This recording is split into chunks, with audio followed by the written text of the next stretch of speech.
Il y a des naissances qui passent inaperçues. Des enfants qui viennent au monde sans que personne ne remarque leur arrivée. Sans fanfare, sans annonce, sans que le ciel et la terre retiennent leur souffle. Et puis, il y a des naissances qui changent tout. Des naissances qui marquent une rupture dans l'histoire de l'humanité, avant et après. Comme si le monde entier avait été en train d'attendre ce moment. La naissance de Muhammad fut cette aube. Mais avant de parler de lui, il faut parler du monde dans lequel il arriva. L'Arabie du VIe siècle était un monde sans loi véritable, sans institutions qui protègent le faible, sans système qui garantissent la dignité de chaque être humain. Les tribus se faisaient la guerre pour des raisons insignifiantes. La vengeance était exigée. Le sang appelait le sang, et le cycle ne s'arrêtait jamais. Les femmes n'avaient aucun droit. Et dans les cas les plus sombres, les fillettes nouveau-nées étaient enterrées vivantes, parce que leur naissance était une honte. C'était cela, la Jahiliya, l'âge de l'ignorance.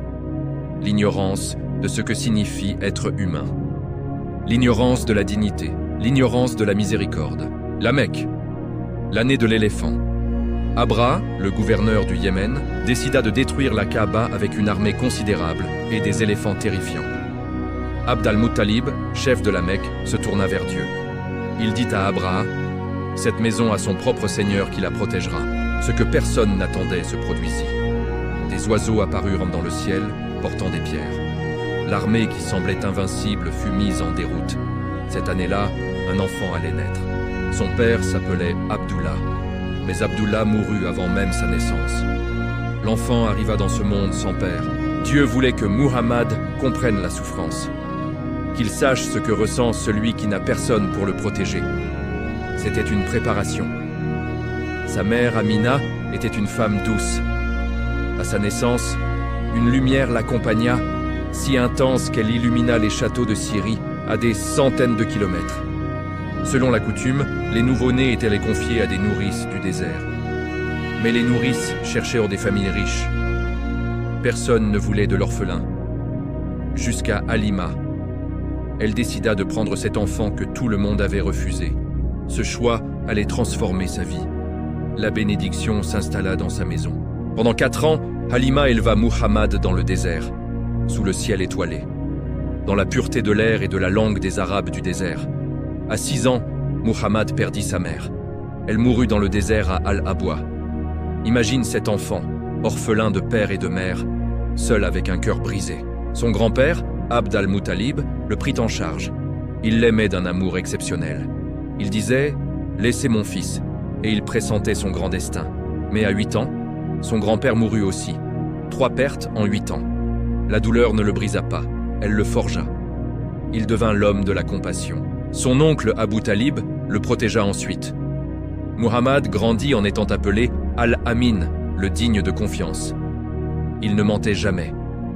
L'orphelin de la Mecque était en train de devenir l'homme le plus extraordinaire.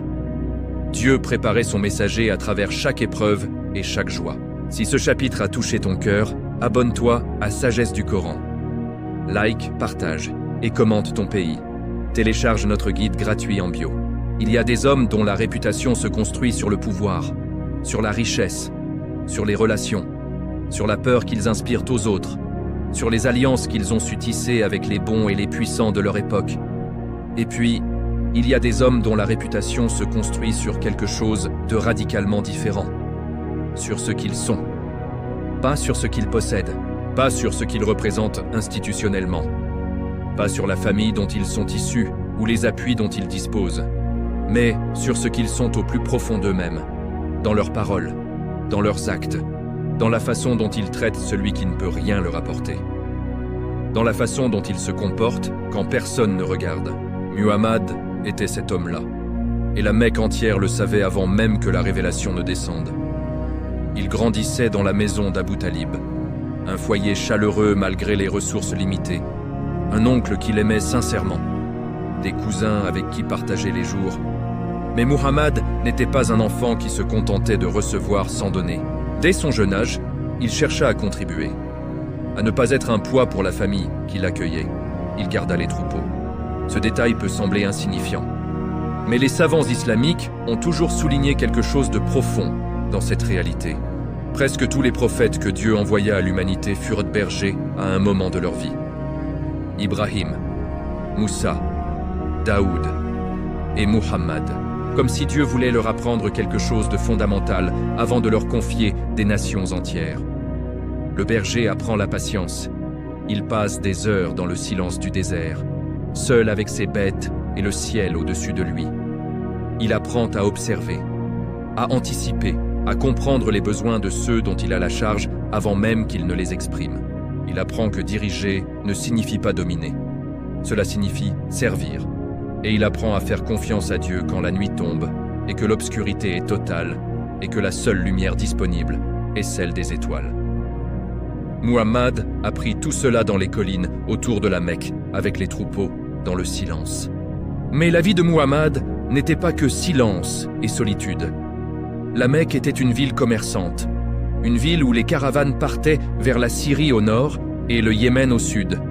Une ville où les affaires étaient le moteur de la vie sociale et économique, et où la réputation d'un homme se mesurait aussi à sa fiabilité. Quand Muhammad accompagna son oncle Abu Talib dans un voyage commercial vers la Syrie, il n'avait que 12 ans. Ce voyage fut marqué par une rencontre que les sources islamiques ont soigneusement préservée. À Busra, en Syrie, vivait un moine chrétien du nom de Bahira, un homme de savoir, gardien d'anciens manuscrits. Quand la caravane d'Abu Talib approcha, Bahira fit quelque chose d'inhabituel. Il invita toute la caravane à manger. Il avait vu quelque chose. Un nuage qui suivait la caravane. Un nuage qui s'arrêtait quand la caravane s'arrêtait. Bahira chercha dans la caravane. Il examina les visages un par un, et son regard s'arrêta sur l'enfant de 12 ans qui se trouvait là. Il posa des questions.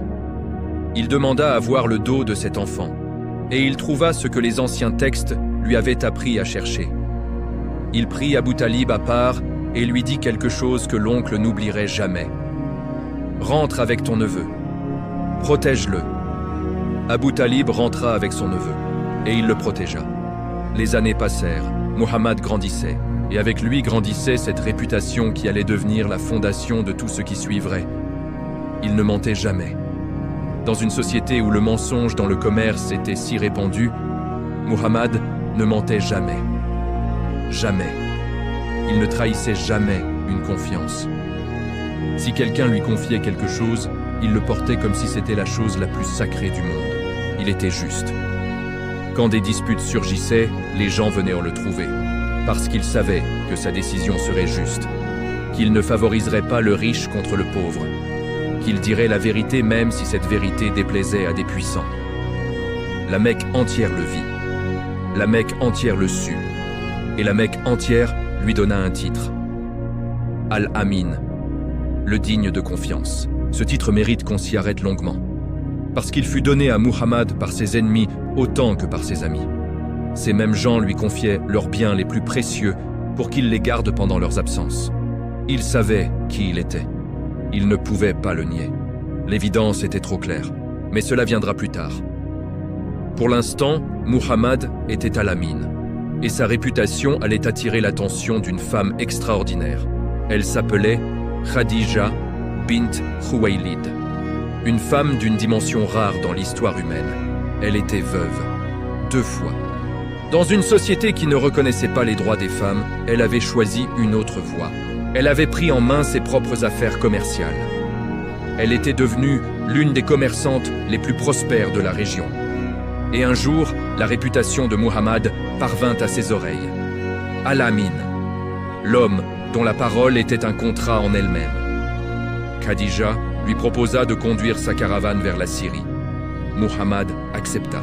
Il prit la route vers la Syrie avec les marchandises de Khadija et un de ses serviteurs du nom de Maïsara. Pendant ce voyage, Maïsara observa des choses qu'il ne pouvait pas expliquer. Il observa sa façon de gérer les transactions, sans tricher, avec une honnêteté qui était remarquable pour l'époque. Le voyage fut un succès exceptionnel. Les profits dépassèrent tout ce que Khadija avait espéré. Quand Maïsara raconta à Khadija ce qu'il avait observé, quelque chose changea dans le cœur de cette femme extraordinaire. Elle fit part à Muhammad de son désir de l'épouser. Muhammad avait 25 ans. Khadija en avait 40. Muhammad accepta. Ce mariage allait devenir l'un des mariages les plus extraordinaires de toute l'histoire humaine. Ils vécurent ensemble 15 ans avant la révélation. Khadija lui donna des enfants. Ils construisirent ensemble quelque chose de solide. Muhammad observait le monde autour de lui. Il voyait l'injustice, les pauvres exploités par les riches. Quelque chose en lui cherchait une réponse. Et cette recherche le menait de plus en plus souvent vers une grotte, la grotte de Hira. Il y passait des jours entiers, seul, dans la contemplation. Khadija lui apportait à manger, elle faisait confiance. Dans ce silence, Muhammad s'approchait du moment qui allait tout changer. La première révélation. Mais cela, c'est pour le prochain chapitre. Abonne-toi à Sagesse du Coran pour recevoir chaque nouveau chapitre. Like et partage cette vidéo pour nourrir les cœurs. Il y a des nuits qui ressemblent à toutes les autres nuits. Le soleil se couche, les étoiles apparaissent, le monde s'endort, et quand le soleil se lève à nouveau, rien n'a vraiment changé. La vie reprend là où elle s'était arrêtée. Les mêmes visages, les mêmes préoccupations, le même monde. Et puis il y a des nuits qui divisent l'histoire en deux, avant et après. Des nuits après lesquelles plus rien ne sera jamais comme avant. Ni pour un homme, ni pour une ville, ni pour l'humanité entière. La nuit dans la grotte de Hira fut cette nuit-là. Et ce qui s'y passa, dans ce silence absolu, dans cette obscurité totale, dans cette solitude que Muhammad choisit pour se rapprocher de la vérité qu'il cherchait depuis si longtemps, changea le monde pour toujours. Muhammad avait 40 ans. 40 ans de vie. 40 ans d'observation. 40 ans pendant lesquels il avait vu l'humanité dans toute sa complexité. Il n'adorait pas les idoles. Alors que toute la Mecque autour de lui s'inclinait devant des statues de pierre et de bois, Muhammad ne pouvait pas. Quelque chose en lui savait, sans qu'on lui ait appris, que Dieu ne pouvait pas être une statue, que la réalité divine dépassait l'objet fabriqué. De plus en plus souvent, il ressentait le besoin de monter vers la grotte de Hira, dans le mont Nour, la montagne de la lumière. Ses retraites duraient parfois plusieurs jours. Khadija lui préparait des provisions et les lui apportait. Elle savait, elle comprenait, et elle attendait. C'était le mois de Ramadan. La nuit était descendue sur la montagne. Muhammad était seul dans la grotte. Le silence était absolu. Et puis quelque chose se produisit. Une présence si puissante, si totale, qu'elle le remplit d'une terreur immédiate et instinctive. L'ange Jibril était là, et il dit un seul mot. Iqra. Lis. La réaction de Muhammad fut celle d'un homme face à l'extraordinaire. Il dit « Je ne sais pas lire ». L'ange le saisit.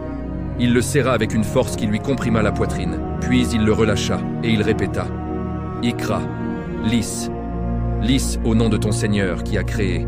Il a créé l'homme d'une adhérence. Lis, et ton Seigneur est le plus noble. » Quand l'ange disparut, Muhammad se retrouva seul. Mais il n'était plus le même homme. Quelque chose avait changé en lui. Quelque chose d'irréversible. Il descendit la montagne en courant. Il n'avait qu'une seule destination possible dans ce moment de bouleversement total. Khadija. Il arriva chez lui hors d'haleine, tremblant. Et il dit les mots qui allaient me rester gravés. « Couvre-moi, couvre-moi », il dit. « J'ai peur pour moi-même. » Un homme d'une humilité si profonde que sa première réaction fut la crainte et le doute. La réponse de Khadija est l'une des plus belles. Jamais. Par Dieu, Dieu ne t'humiliera jamais. Tu aides les démunis. Tu soutiens les victimes. Khadija emmena Muhammad voir son cousin Waraka ibn Nawfal. Un homme âgé, un érudit qui connaissait les textes anciens. Waraka dit « C'est le même ange que Dieu envoya à Moussa. Nul n'a jamais apporté ce que tu apportes sans être combattu. » La révélation était physiquement éprouvante. Il transpirait abondamment, même par temps froid. C'était quelque chose qu'il recevait, dont il était le canal. Cet homme allait porter un message pour toi, 14 siècles plus tard. Il souffrit pour toi avant même que tu n'existes. Si ce chapitre a touché ton cœur, abonne-toi à Sagesse du Coran. Like cette vidéo pour qu'elle atteigne ceux qui ont besoin de cette histoire. Il y a un moment dans la vie de certains hommes où tout bascule. Pas progressivement, pas doucement. Un moment où ceux qui souriaient hier regardent aujourd'hui avec des yeux remplis de haine. Muhammad vécut ce moment. Et ce qu'il fit face à ce basculement est peut-être la partie la plus bouleversante de son histoire. Pendant les 3 premières années, la prédication fut discrète. Il parlait individuellement à ceux en qui il voyait une sincérité. Khadija fut la première. Elle qui avait dit « Jamais Dieu ne t'humiliera », elle devint la première musulmane de l'histoire. Et Abu Bakr, cet ami fidèle qui n'eut besoin d'aucun argument quand Muhammad lui parla. Il crut immédiatement. Au bout de 3 ans, la révélation vint avec une instruction claire. Proclame ce qu'on t'ordonne de proclamer. Muhammad monta sur la colline de Safa. Si je vous disais qu'une armée vous attaque par derrière cette colline, me croiriez-vous? Oui, répondirent-ils sans hésiter. Tu n'as jamais menti. Alors sachez que je suis pour vous un avertisseur face à un châtiment terrible. L'économie mécoise était fondée sur ce pèlerinage idolâtre. Si ce message triomphait, c'était toute leur influence qui s'effondrait. Les persécutions commencèrent d'abord par les plus vulnérables. Les esclaves, les pauvres, ceux qui n'avaient pas de tribu puissante. Bilal ibn Rabah était un esclave abyssin. Son maître le couchait sur le sable brûlant, plaçant sur sa poitrine une pierre énorme. Et Bilal disait un seul mot. Ahad, un seul Dieu, encore et encore sous la chaleur et la douleur. Muhammad passait devant la famille de Yassir pendant leur supplice. Il ne pouvait pas les arrêter. Patience, leur disait-il. Ses ennemis utilisèrent les mots comme des armes. Ils le traitèrent de fou, de sorcier, de poète possédé. Un jour, pendant qu'il priait, on jeta les intestins d'un chameau sur son dos. Ce fut sa fille Fatima qui accourut pour l'aider. Pendant 3 ans de blocus dans le vallon de Shib Abi Talib, les enfants pleurèrent de faim. Muhammad partagea chaque épreuve avec eux. En l'espace de quelques semaines, Muhammad perdit ses 2 piliers, son oncle Abu Talib et son épouse Khadija. Il prit la route de Taïf à pied, espérant trouver un cœur prêt à recevoir. Mais ils lancèrent sur lui des enfants et des pierres. « Ô Allah, à toi je me plains de ma faiblesse. Si tu n'es pas en colère contre moi, alors je n'ai aucune inquiétude. » L'ange des montagnes lui proposa d'écraser la Mecque. Muhammad répondit « Non, j'espère qu'Allah fera sortir de leurs descendants des gens qui l'adoreront. C'est cela la miséricorde. Le choix de ne pas détruire même ceux qui ont tout fait pour te briser. Abonne-toi à la sagesse du Coran pour ne manquer aucun chapitre de cette série. Partage cette histoire avec ceux que tu aimes. Il y a des choses que la raison humaine ne peut pas contenir. Des réalités qui dépassent les catégories habituelles. Des événements qui ne rentrent dans aucun cadre, aucune logique. Dieu montre que les lois visibles ne sont pas les seules réalités. Le voyage de Muhammad cette nuit-là était de cette nature. Pas une vision, pas un rêve, ni une simple expérience mystique. Un voyage réel avec un corps réel, dans un monde qui s'étend bien au-delà de ce que nos esprits peuvent concevoir. Ce voyage s'appelle l'Isra wal Miraj. Il est l'une des histoires les plus extraordinaires que l'univers ait jamais produit. Pour comprendre ce voyage, il faut comprendre le moment où il se produisit. Muhammad venait de vivre l'année du chagrin. Il avait perdu Abu Talib et Khadija. Il était revenu de Taïf, les pieds en sang, rejeté et humilié. La Mecque était hostile et la communauté musulmane était persécutée. Muhammad avait besoin d'être soutenu et élevé. Dieu choisit ce moment pour lui offrir un accès aux réalités les plus hautes et une rencontre avec le monde invisible. La nuit commença à la Mecque. Muhammad se trouvait dans un état entre le sommeil et l'éveil quand Jibril vint. Il lui présenta Al-Burak, une créature blanche extraordinaire, plus grande qu'un âne, plus petite qu'un mulet, aux ailes de lumière. Elle couvrait en un seul pas la distance que l'œil peut voir. Muhammad monta sur Al-Burak et le voyage commença. De la Mecque à Jérusalem, Al-Burak couvrit en quelques instants un trajet qui prendrait plusieurs semaines. Ils arrivèrent à la mosquée Al-Aqsa, à Jérusalem, cette terre sacrée qui a vu passer tant de prophètes. Là, tous les prophètes étaient rassemblés. Ibrahim, Moussa, Issa, Daoud et Salomon témoignant de ce moment unique. Muhammad les dirigea dans la prière. Il fut l'imam de tous les prophètes, le sceau de la prophétie. Puis le voyage vertical commença. De Jérusalem, Muhammad s'éleva avec Jibril vers les cieux. Au premier ciel, il rencontra Adam, le premier homme.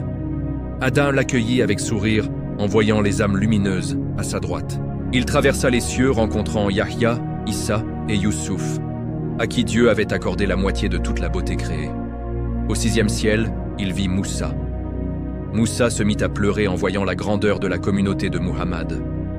Au 7e ciel, Ibrahim, le père des prophètes, était appuyé contre la maison fréquentée, Al-Bayt al-Ma'mour. Puis Muhammad s'éleva au-delà de toute limite, vers la Sidrat al-Muntaha, le jujubier de la limite ultime. Jibril s'arrêta, laissant Muhammad continuer seul, dans une proximité avec le divin qu'aucune autre créature n'a connue. C'est là qu'il reçut la prière. Initialement 50 par jour, puis réduite à 5 grâce à l'intercession de Moussa, Dieu déclara que ces 5 prières auraient la récompense de 50. Un lien direct entre le croyant et son créateur. Le lendemain à la Mecque, les sceptiques rirent. Mais Abu Bakr dit « Si il l'a dit, alors c'est vrai ». Ce voyage était un don, un rappel que ce monde n'est pas tout et que la souffrance n'est qu'un passage. Chaque prière est un mirage personnel, une ascension pour se connecter à ce qui est vraiment réel. Dans le prochain chapitre, nous suivrons la hijra vers Médine. Abonnez-vous et partagez cette lumière avec vos proches. Il y a des départs qui ressemblent à des défaites. Des moments où un homme quitte ce qu'il a construit, ce qu'il a aimé. Il ne quitte pas parce qu'il a abandonné sa cause, mais parce que rester serait la fin de tout ce pourquoi il s'est battu. Des moments où partir est l'acte le plus courageux qui soit. Où fuir, aux yeux du monde, est en réalité avancer. La hijra, le départ de Muhammad de la Mecque vers Médine, fut ce moment. Ce qui se passa cette nuit-là est extraordinaire. Après des années de persécution à la Mecque, des hommes de Médine, une ville au nord, avaient entendu parler de lui et reconnu la vérité. La première rencontre eut lieu à Aqaba. Un petit groupe prêta serment d'adorer Allah seul, de ne pas voler ni mentir. L'année suivante, 72 hommes et 2 femmes revinrent. Ils promettèrent de protéger Muhammad et de lui offrir un refuge à Médine. Ce serment s'appelle la 2e Aqaba. Il fut le tournant. Les compagnons commencèrent à quitter la Mecque par petits groupes discrets. Quand les Quraysh réalisèrent que le mouvement trouvait un refuge, la panique s'installa. Ils se réunirent dans leur assemblée, la Dar an-Nadwa. Une proposition fut adoptée, le tuer. Chaque tribu choisirait un homme. Ils frapperaient tous ensemble pour partager le sang. Cette nuit-là, des hommes armés se positionnèrent autour de la maison de Muhammad, attendant l'aube pour frapper. Mais Dieu l'informa du plan. Il demanda à son cousin Ali de dormir dans son lit, enveloppé dans son manteau vert, pour tromper les assassins. Ali dit oui, sans hésitation. Il prit sa place face aux épées pendant que Muhammad quittait la maison dans l'obscurité. Muhammad passa au milieu d'eux en récitant la sourate Yassine. Il dispersa une poignée de sable. Ils ne le virent pas. Il rejoignit Abu Bakr. Ils partirent vers le sud, vers la montagne de Taour, pour déjouer leurs poursuivants. Ils entrèrent dans une grotte étroite. Abu Bakr vérifia l'intérieur et boucha les trous pour protéger Muhammad des serpents. Abu Bakr fut piqué, mais ne bougea pas pour ne pas réveiller son ami. Une larme tomba sur Muhammad, qui le guérit par la prière. Le lendemain, une récompense de 100 chameaux fut offerte pour sa capture. Des équipes de chercheurs arrivèrent à la montagne de Thaur. Abu Bakr s'inquiéta. « Si l'un d'eux regarde vers ses pieds, il nous verra. » Muhammad répondit. « Que penses-tu de 2 dont Dieu est le 3e » Une araignée avait tissé sa toile à l'entrée et des pigeons avaient fait leur nid. Les chercheurs repartirent sans regarder dedans. Ils restèrent 3 nuits. Asma, la fille d'Abu Bakr, leur apportait de la nourriture en cachette, utilisant sa ceinture pour l'attacher. Le 4e jour, avec un guide, ils prirent la route côtière vers Médine. Un voyage de 14 jours dans la chaleur du désert. Suraka ibn Malik les poursuivit pour la récompense. Mais son cheval trébucha plusieurs fois. Il comprit que Muhammad était protégé. Muhammad lui annonça qu'il porterait un jour les bracelets de l'empereur de Perse. Une prophétie audacieuse pour un homme en fuite. Ils approchaient enfin. Médine attendait. Chaque jour, les habitants scrutèrent l'horizon. Puis, le cri retentit. « Il est là !» Médine se leva. Ils chantèrent « Tala al-Badru alayna ». Une joie immense déferla sur la ville comme une marée. Cet homme qui avait tout laissé derrière lui allait construire une civilisation fondée sur la foi, la justice et la miséricorde. Abonne-toi à Sagesse du Coran pour la suite de cette série. Partage cette histoire et télécharge notre guide gratuit en bio. Il y a des commencements qui ressemblent à des miracles.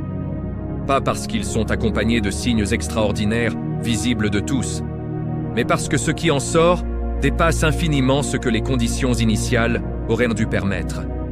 Un groupe arrivant dans une ville étrangère, sans maison, sans ressources, et qui, en quelques années, construisent quelque chose que l'histoire n'avait jamais vu. Une communauté fondée sur la foi. Ce que Muhammad construisit à Médine après la Hijra est remarquable. Et cela commença par quelque chose de simple, une mosquée. Chaque famille voulait l'accueillir. Les Ansar se disputaient cet honneur avec générosité. Chaque chef de famille saisissait la bride de sa chamelle Al-Qaswa. Muhammad sourit et dit « Laissez Al-Qaswa avancer librement. Elle est guidée par Allah. » La chamelle traversa des quartiers et s'arrêta enfin. Elle s'agenouilla sur un terrain appartenant à deux jeunes orphelins, Sal et Souhail. Muhammad demanda à racheter ce terrain pour la mosquée. Les orphelins voulurent l'offrir, mais il insista pour payer le prix juste. L'honnêteté, jusque dans les plus petits détails, même dans ce moment fondateur. La construction commença. Muhammad travailla de ses propres mains, portant les briques et transportant la terre aux côtés de ses compagnons. Cette mosquée ne fut pas un palais. Des murs de briques crues, un toit de palmes, un sol de sable. Mais une grandeur inégalable. Mais une mosquée ne suffit pas à créer une communauté. Muhammad établit alors la fraternité, Al-Mu'akhat, entre Muhajirun et Ansar. Il les unit deux par deux. Abd ar-Rahman ibn Auf, venu sans rien, fut uni à Saad ibn Rabi'a, l'un des plus riches. Saad voulut partager ses biens, mais Abd ar-Rahman répondit « Qu'Allah te bénisse. Montre-moi simplement où est le marché. » Il travailla et prospéra. Cette histoire incarne la dignité et l'autonomie. La fraternité créait une identité transcendant la tribu, le croyant et le frère du croyant. Ces mots contenaient une révolution totale, l'identité basée sur la relation avec Dieu, non sur le sang. Il rédigea la charte de Médine, un contrat garantissant la liberté religieuse et la protection des biens pour toutes les communautés, y compris les Juifs. Mais la lumière attire les adversaires. La Mecque n'avait pas renoncé. La première grande épreuve militaire approchait, la bataille de Badr. Les musulmans n'étaient que 313 contre 1000. Muhammad passa la nuit en prière, suppliant Dieu avec humilité. Ce qui se passa à Badr défie toute explication militaire. Les anges descendirent. Malgré l'infériorité numérique, les musulmans l'emportèrent. Il ordonna de traiter les prisonniers avec dignité. Ceux qui savaient lire devaient enseigner 10 enfants pour leur rachat. La connaissance comme monnaie. Ces années donnèrent naissance à un mode de vie, la prière, le jeûne, la zakat. Muhammad était un exemple dans chaque rôle. Si cette histoire de fraternité t'a inspiré, partage-la.